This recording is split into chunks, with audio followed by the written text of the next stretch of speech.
नमस्कार विद्यार्थी मित्रांनो, एक्झाम हॉल या चॅनलवर आपलं पुन्हा एकदा सर्वांचं स्वागत आहे। तर मित्रांनो, एक प्रश्न मला इंस्टाग्रामवरती प्रत्येक विद्यार्थी विचारत आहे की विद्यापीठाचा बंद व्हायचा निर्णय आल्यानंतरही आमचं विद्यालय सध्या सुरू आहे, याचं रिझन काय आहे?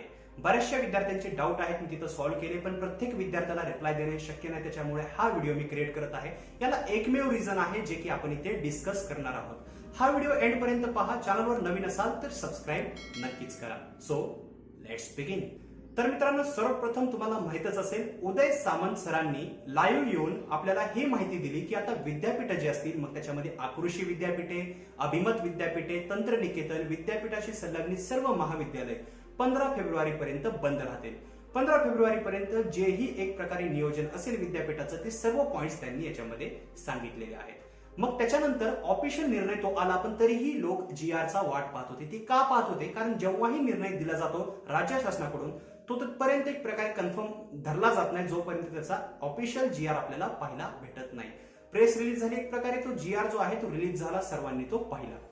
त्या निर्णयामध्ये एक प्रकारे जेवढे पॉइंट्स आहेत ते विद्यापीठांनी एक प्रकारे लागू केलेले आहेत। मग आता महाविद्यालय तरी बंद का नाहीयेत असा तुमचा प्रश्न असेल तर बघा, महाविद्यालय मध्ये मी प्रत्येकाला एक प्रकारे विचारलं होतं की महाविद्यालय तुमचे बंद आहेत का? बऱ्याच जणांनी रिप्लाय दिले। बऱ्याचशा विद्यार्थ्यांनी त्यांचे जे महाविद्यालयातील कॉन्टॅक्ट्स आहेत ते माझ्याबरोबर शेअर केले।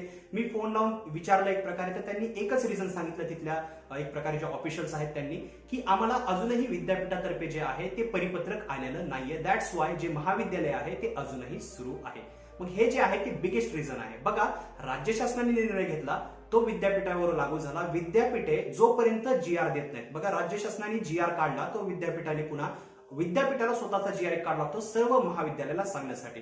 विद्यापीठाशी संलग्नित जेवढेही महाविद्यालय आहेत त्या सर्वांना माहिती देण्यासाठी जीआर काढावा लागतो, आणि तो जीआर जोपर्यंत त्या महाविद्यालयांना जात नाही, एक प्रकारे तुमच्या ऑफिशियल साइट्सवर येत नाही, तोपर्यंत ते विद्यालय महाविद्यालय जे असेल ते बंद नाही असं समजून घ्या। आता आपण रिसेंटली पाहिलं, जळगाव विद्यापीठाचा जो जीआर आहे तो आला, आजच बाटू विद्यापीठाचा जीआर आपल्याला पाहायला भेटला, बामू विद्यापीठाचा जीआर पाहायला भेटला, आणि आपल्याला अजून उद्या असेल किंवा आजच असेल किंवा परवा असेल 2 ते 3 दिवसामध्ये प्रत्येक विद्यापीठाचा असाच जीआर जो आहे तो पाहायला भेटेल। जोपर्यंत तुमचा जीआर येत नाही तुमच्या विद्यापीठाचा, जेही विद्यापीठाशी संलग्नित महाविद्यालय आहेत त्यांना, तोपर्यंत तुमचं महाविद्यालय बंद धरलं जात नाही। पण ज्या दिवशी तो जीआर येईल त्या दिवशीपासून तुमचे जे प्रश्न असतील की महाविद्यालय अजून सुरू का आहे, ते सर्व काही संपून जातील। तर बेफिकर राहा, निर्णय आलेला आहे, पण जोपर्यंत विद्यापीठ जे आहे ती सर्क्युलर रिलीज करत नाही तोपर्यंत एक प्रकारे तुम्हाला असं ऐकण्यात येईल की तुमचं महाविद्यालय सध्या तरी सुरू आहे। हे एकमेव रिझन आहे मित्रांनो। तर आय होप तुम्हाला समजलं असेल। या रिगार्डिंग काही प्रश्न असतील किंवा इतरही प्रश्न असतील तर तुम्ही आम्हाला कॉमेंट सेक्शन मध्ये विचारू शकता। तुमच्याकडे काही जीआर असतील तर ते आमच्याबरोबर शेअर करू शकता इंस्टाग्रामवरती, आणि डेली आमच्याशी कनेक्ट राहू शकता। इंस्टाग्रामवरती हँडल आहे ExamHall5।